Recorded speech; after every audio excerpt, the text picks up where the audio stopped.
Hello, good evening. Welcome to our Saturday night episode of Brett's Old Time Radio Show. Welcome to my home here in beautiful Lyme Bay. I'm recording this one a little earlier in the day today because I'm out discoing. It's a friend of my father-in-law's. It's his daughter's wedding, and I've been commandeered to do the disco music for the night. So even though obviously I would be more than happy if they just listened to my podcasts, I think it's unlikely. I think probably I'm going to have to play some music. So there will be dancing, and I'm sure not by me, but by them, there will probably be alcohol involved. It's a bit of an early start.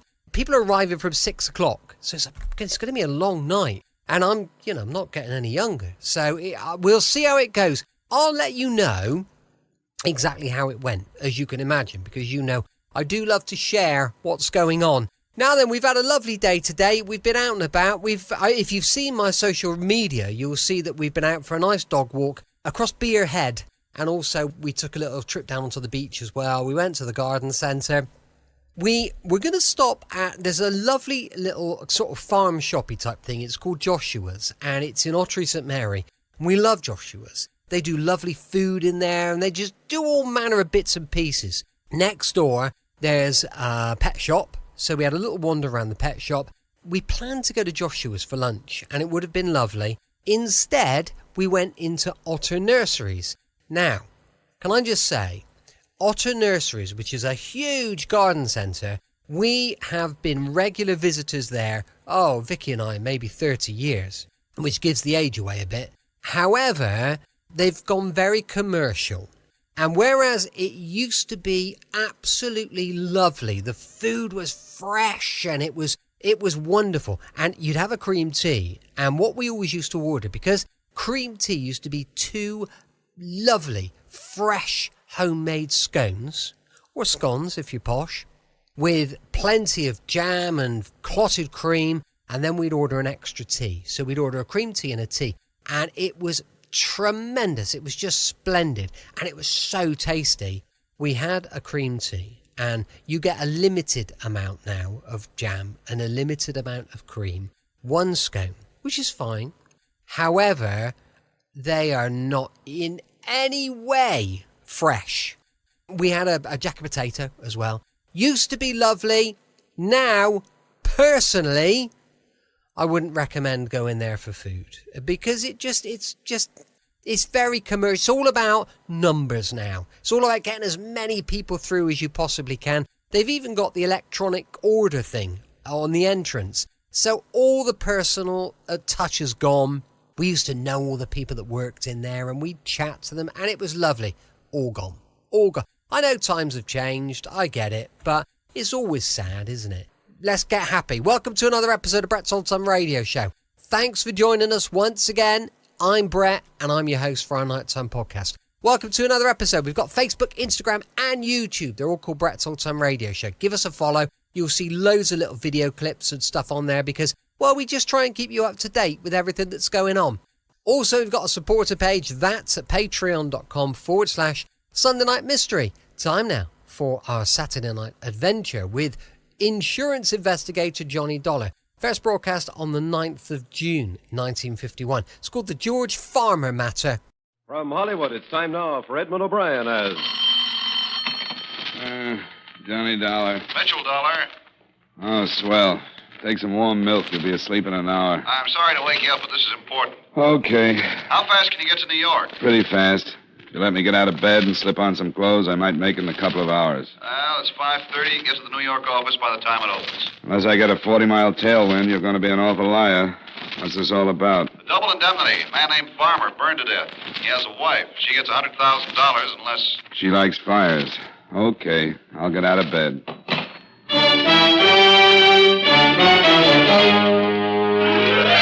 Edmond O'Brien in another adventure of the man with the action-packed expense account, America's fabulous freelance insurance investigator. Yours truly, Johnny Dollar.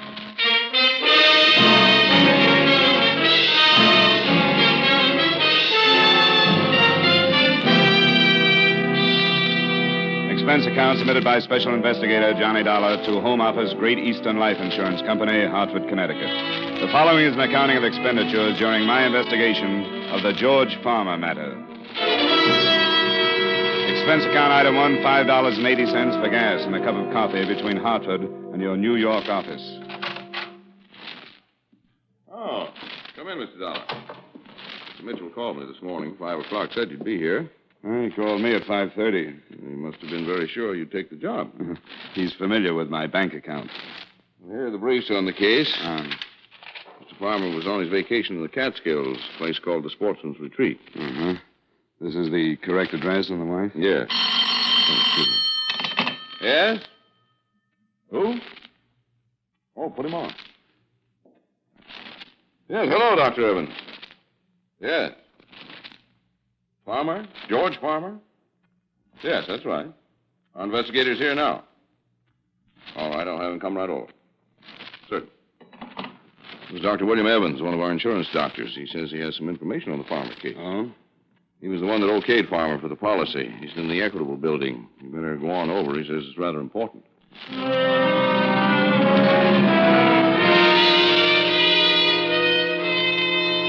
Expense account item 2, $1 for cab fare and tip to the Equitable building.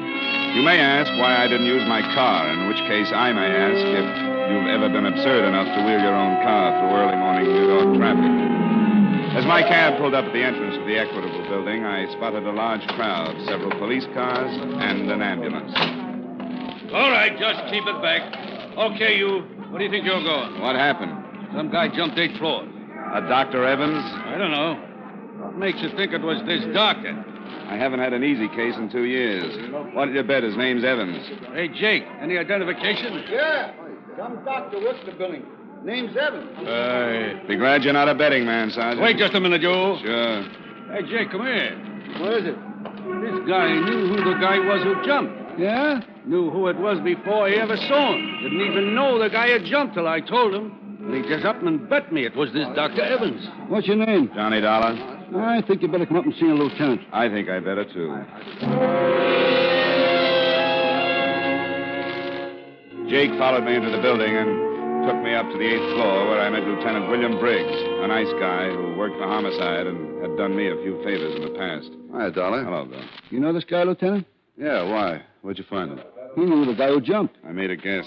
Evans called my office on an insurance matter. Who pushed him? What makes you think he was pushed? Why call me, then take an 8-floor dive? I don't know. You got any ideas? Anybody see him jump? A couple of people. He came out of the window feet first. They didn't see anybody give him a hand. Well, let me know if you find anybody who might have, huh? I'd appreciate the information. I'd appreciate some, too.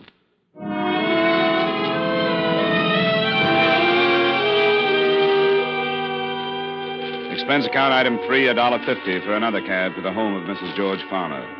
On the way over, I tried to put the first pieces together. A man named Farmer burned to death. A doctor named Evans had examined him and had some information. Evans winds up dead on the sidewalk. Answer, maybe Mrs. Farmer had it. Come in, Mr. Dollar. Thank you. It's going to be another hot day. I think everybody should have air conditioning, don't you? Definitely. Just make yourself comfortable. Can I get you something cold? Oh, no, thank you. I'd like to ask you some questions, Mrs. Farmer. About my husband's death? Yes. I've already talked to Mr. Arthur from your office, and I've told the police everything I know. Do you know a Dr. Evans? Dr. Evans? No. No, I don't know any Dr. Evans. Your husband never mentioned him. No. What's he got to do with my husband? He examined him for his policy. Do you know who sold your husband his policy? I thought you were from the company. Late hunch. Thought you might save me the trouble of checking. No, I don't remember who sold him the policy. All right, Mrs. Farmer. Thank you very much. Is that all? Yes, Mrs. Farmer. That's all for now.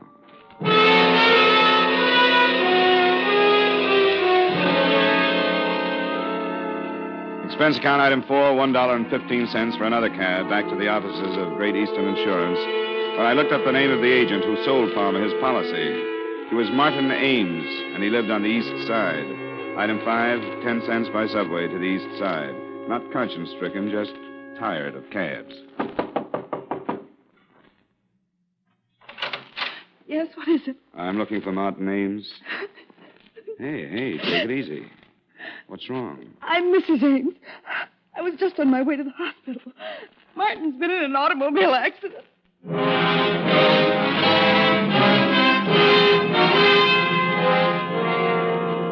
Expense account item 6, $8 for a cab. Fast and necessary. $3 for the necessary, $5 for the tip to make it fast.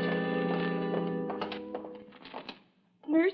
Yes? I'm Mrs. Ames. I was told my husband... Oh, yes, Mrs. Ames, if you'll just have a seat. Who's in charge of the case? Dr. Gerson, I'll call him. But I want to see my husband. Can't I see him? You'll have to see Dr. Gerson first. But I want to know how serious it is. I should be with my husband if it's If serious. you'll just be patient for a moment, I'll get Dr. Tully. Come on, Mrs. Ames. Let's sit down over here. Come on. Now, just try and take it easy. Everything's going to be all right, believe me. Dr. Gerson, third floor reception. Dr. Gerson, third floor reception, please. Hello, darling. Oh, hello, Bill. Dr. Gerson, No, this is Lieutenant Briggs, Mrs. Ames. police officer. Just a friend. Nothing about my husband. No, Dr. Gerson's the man you want to see. Can I talk with you, darling? Yeah, sure. You'll excuse me, Mrs. Ames? Yes, of course. You'll be all right? I'll be all right. Okay, Lieutenant. This is far enough. About her husband? Yeah. Died 5 minutes ago. Accident? Hit and run. Before he died, he told us a car ran him off the road. He went down a 20-foot embankment and right into a cement retaining wall. Wall stopped him from going any further, but it broke his neck. Any lead on the other car? Lonely stretch of road. No one else saw it, and it happened too fast for Ames to see much. One of your company salesmen, wasn't he? Yeah. Oh, there's Dr. Gerson. I don't envy him.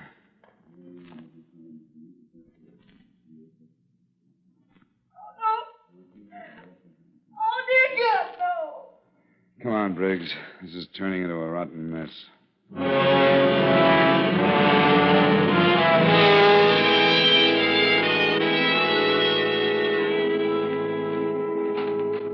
Yes? Oh, Good afternoon, Mrs. Farmer. This is Lieutenant Briggs. more questions? Afraid so. Come in. Sit down. Thank you. Miss Farmer, 2 men have been killed today. Both of them knew your husband.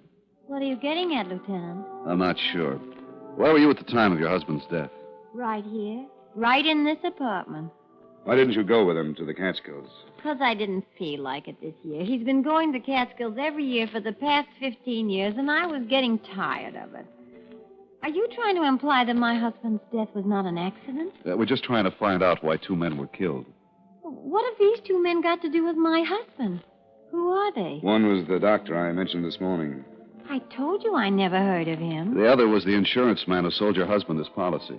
I don't know anything about him. I never met him. Your husband started the fire by smoking in bed and then falling asleep. I guess so. How would I know? Was he in the habit of doing that? We've done it once or twice over a period of 15 years. Mr. Dollar, it seems to me your company is trying its best to get out of paying the money that's due to me. We're always allowed a certain time for an investigation. A representative from your company went up to the lodge and made an investigation. What more do you want? You were here in town at the time of your husband's death? Yes, and I can prove it. Now, if you have any further questions, I suggest you take them up with my attorney. I'm sick and tired of this whole thing. You've had absolutely no consideration for me. My husband is dead, and you persist in foolish, tiring questions. Now, please leave. I can't stand much more. All right, Mrs. Farmer. Don't bother showing us to the door. I'm entitled to that money, Mr. Dollar. I hope it won't be necessary to take legal action. Oh. Want to take a run up to Sportsman's Retreat, Lieutenant? Why? I'm just interested in knowing how Mrs. Farmer knew one of our investigators had already been up there.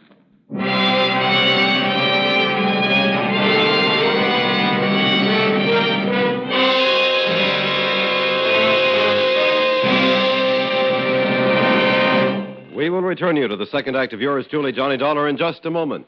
A brilliant orchestra leader and a rising young singing star will be found at CBS, the Star's Address, starting tomorrow.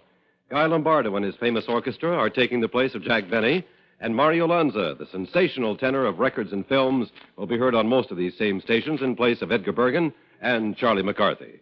Be listening for their programs every Sunday, won't you?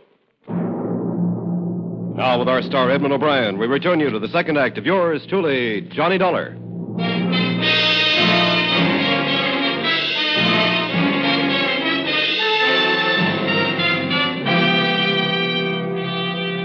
Briggs and I climbed into the squad car and started the long drive for the Catskills.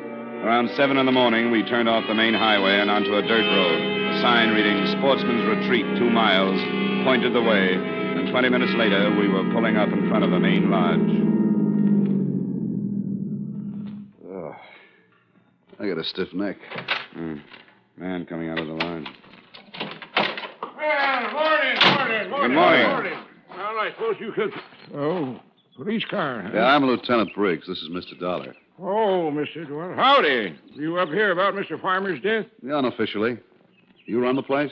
Well, do you ask? I'm the foreman. My name's Pop Sloan. Everybody just calls me Pop. We thought we'd stay a while, Pop. Can you put us up? Why, why, sure. How long you figure on being around? Not long. Well, come on in. Come in. Breakfast was an hour ago. If you're hungry, I can have the cook rustle up some old any bacon and eggs. Anything. Oh, sounds good. Many people staying here, Pop? Oh, about 14. 14. The same crowd comes up every year. It's sort of a club, you might call it. How many years did George Farmer come up? Oh, about the last 15 years, I guess. Who owns the place? Mr. Phillips. He ain't here now. He phoned and said he'd be in sometime this afternoon. Say, how come you fellas are interested in Mr. Farmer's death? We had the sheriff investigate.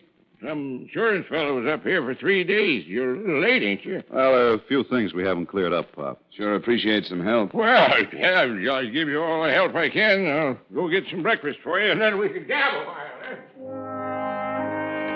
Pop went back to the kitchen, and we relaxed in a couple of big leather chairs in front of a large window that looked out on a row of cabins. Well, that last cabin must have been Farmer's. Yeah, nothing much left of it. Beautiful up here, isn't it, Johnny? Look at those trees with the sun shining through them. Lieutenant. Yeah? Your soul is showing.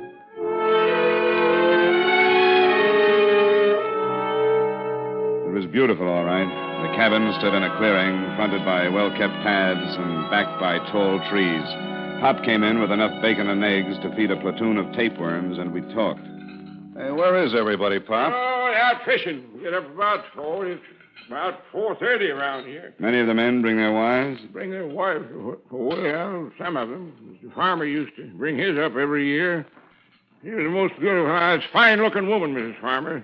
Didn't come up this year, though. It's too bad, too. Oh, really? Why? Why, might have saved him. Maybe if she'd have been here, she might have caught him with a cigarette before he went to sleep. Well, who discovered the fire? Who did? Well, we all saw it, but it was too late. By the time we got there, the whole place was burning. By the time we got the hoses going, there wasn't much left. You say you all saw it? Where were you? Where were we? Why, we was up the Willow Peak cooking out. It's about 3 miles from camp. See it right from here. You see it, there's that tall peak there to the left. To the left, there's those trees. Yeah. How come Farmer didn't go along? Oh, I don't know. He never went on many hikes. He had trouble with his legs. Anyone stay here in the camp besides Farmer? No. Everybody was up at Willow Peak. Who examined the body? Well, Doc Combs from Evanston come up and looked at the body. Where is Evanston? Well, Evanston is about 50 miles east. But if you want to talk to the doc, you'll have to wait until he comes in from fishing. He's up here now? Yeah, he come up last night. He's going to stay a week with the fishing. Huh? Well, good morning, Mr.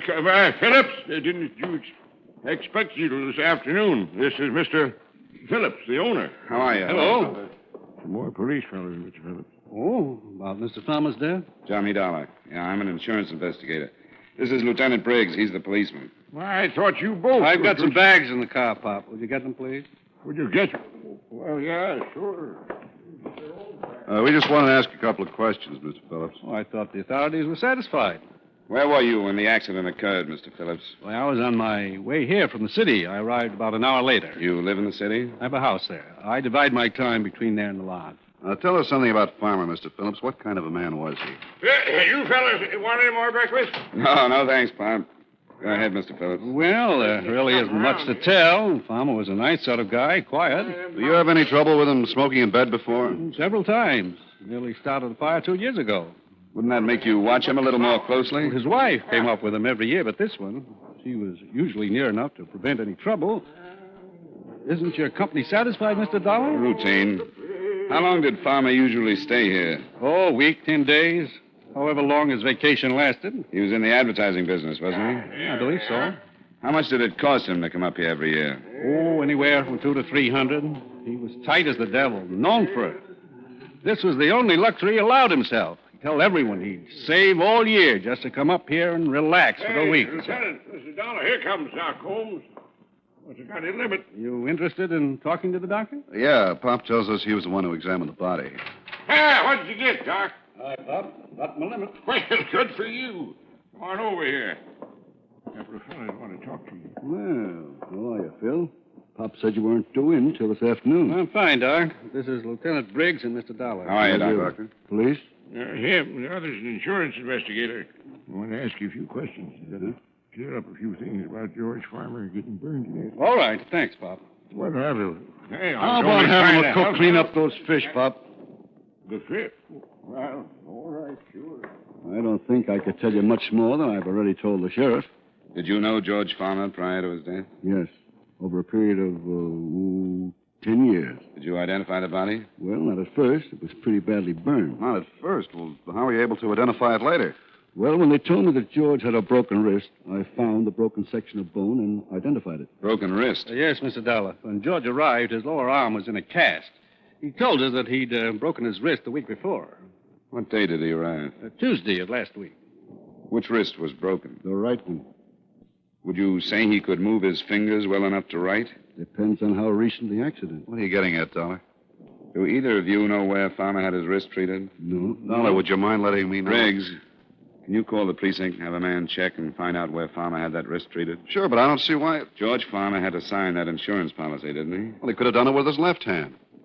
Go find out when he broke that wrist. And I think I can show you that George Farmer was murdered. Murdered?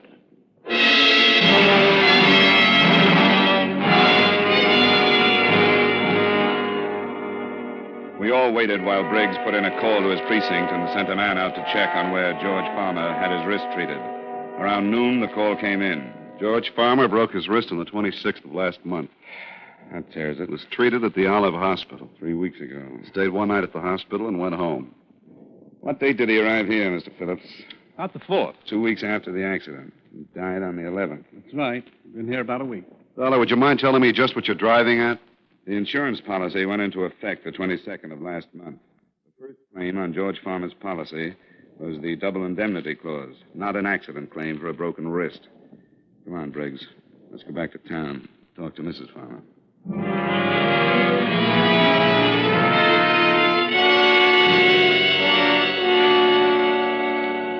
All right, what is it this time? We'd better talk about it inside. I promise you, Mr. Dollar, if you continue... We're coming in. Why? Well, all right. We think your husband was murdered. Murdered? That's ridiculous. We feel that you were an accomplice, Mrs. Farmer. Are you serious? Very. We just had the lab make a check on the insurance policy. The signature and the fingerprints were from the right hand. Of course they were. So your husband didn't have a broken wrist at the time? No, we did that sometime later. Would you swear it's his signature on the policy? Of course it's his signature. I went to the doctor with him. I thought you said you didn't know Dr. Evans. I don't. He was the insurance doctor. Well, I'd never seen him before or since. How could you expect me to remember Your him? husband didn't turn in a claim for his broken wrist? That was his business, wasn't it? Don't you think it's rather strange to take out an accident policy and not turn in a claim on your first accident? I don't know. I didn't bother with my husband's affairs. Is this your husband's driver's license? Yes. Where did you get that? Motor vehicle department. The signature on his license is not the same as the one on the insurance policy. What do you mean? He means that the signature on the policy is a very clever forgery. Who forged it, Mrs. Farmer? I don't know what you're talking about. Who went to that doctor's office representing your husband? No one. Why in the world would anyone do that? Why would someone represent my husband? For a $100,000 insurance claim. That's awful. Get out of here. That's not true. I'll sue you for saying that. Your husband wouldn't take out a large policy on himself, so with someone's help, you took one out for him and planned his death. Who was in on it with you? Who killed your husband up at the lodge? Get out! Get out! out! It had to be someone at the lodge who knew what cabin he was in. No! The insurance salesman and the doctor were both killed because they could identify the man who took out the policy as not being your husband. No! Your husband was going to take this trip, so you planned his death and stayed home for an alibi. The man killed the doctor and the insurance agent. Someone strong enough to run a car off the road and lift an unconscious man out of a window feet first. Who killed them, Mrs. Farmer? I did. Phil! Good evening, Mr. Phillips. Why did you come out? Why didn't you stay in the other room? They'd have worn you down sooner or later. The car's in the back. Hurry up. You did some fast driving. Left the lodge right after you did. Go on, Lorna. All right. Stay right where you are, Mrs. Farmer. I don't think you're in any position to be giving orders, Lieutenant. Sure he is. We expected you. Told you where we were going, gave you enough time to get here. And what are you going to do about it? Take you. Phil! Forgetting my gun. You're forgetting ours. Think you can shoot both of us before we get them out? I can try. Then try. Phil, no! Get out of the way!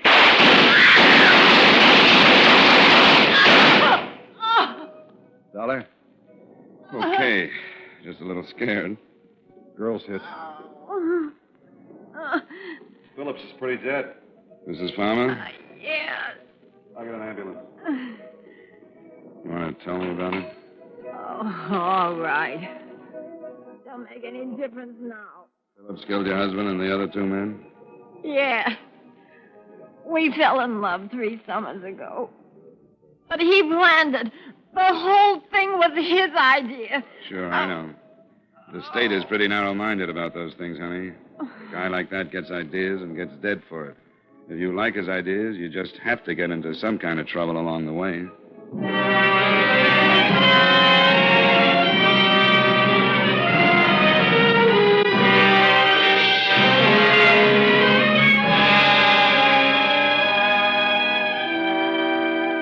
Expense account item 6, $11. Dinner for 2. The good Lieutenant Briggs deserved all the stroganoff he ate. Item 7, $5.10 for gas back to Hartford. Expense account total, $33.65. Remarks? Mrs. Farmer will probably get second degree for complicity. Great Eastern can cancel payment in accordance with the specifications set forth in said policy.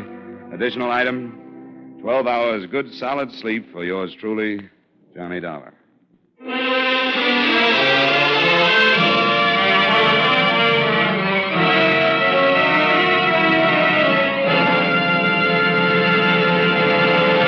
Yours truly, Johnny Dollar, stars Edmond O'Brien in the title role and was written by Blake Edwards with music by Wilbur Hatch. Edmond O'Brien can soon be seen in the Paramount Pictures production, Warpath. Featured in tonight's cast were Hy Averback, John McIntyre, Herb Butterfield, Harry Lang, Jeanette Nolan, and Virginia Gregg. Yours truly, Johnny Dollar, is produced and directed by Jaime Del Valle. This is Dick Cutting inviting you to join us next week at this time when Edmond O'Brien returns as... Yours truly, Johnny Dollar.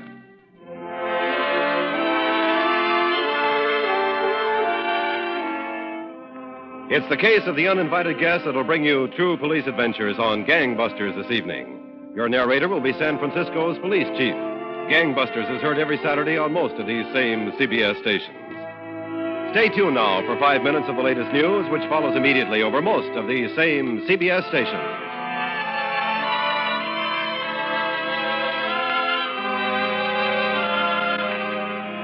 This is CBS, where you meet adventure with Charlie Wilde. Sunday is the Columbia Broadcasting System.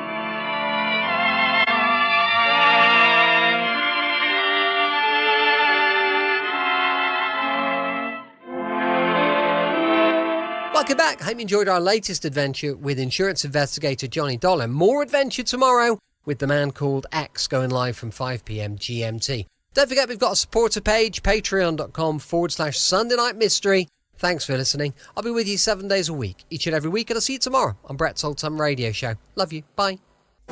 Check out our fabulous new podcast, Sunday Night Mystery, every Sunday at 3 p.m. GMT. We delve into unsolved mysteries with gripping tales, thrilling theories, and captivating investigations. From infamous cases to lesser-known mysteries, each episode promises suspense and intrigue. Join the conversation and subscribe now on your favorite podcast platform. Sunday Night Mystery, every Sunday from 3 p.m.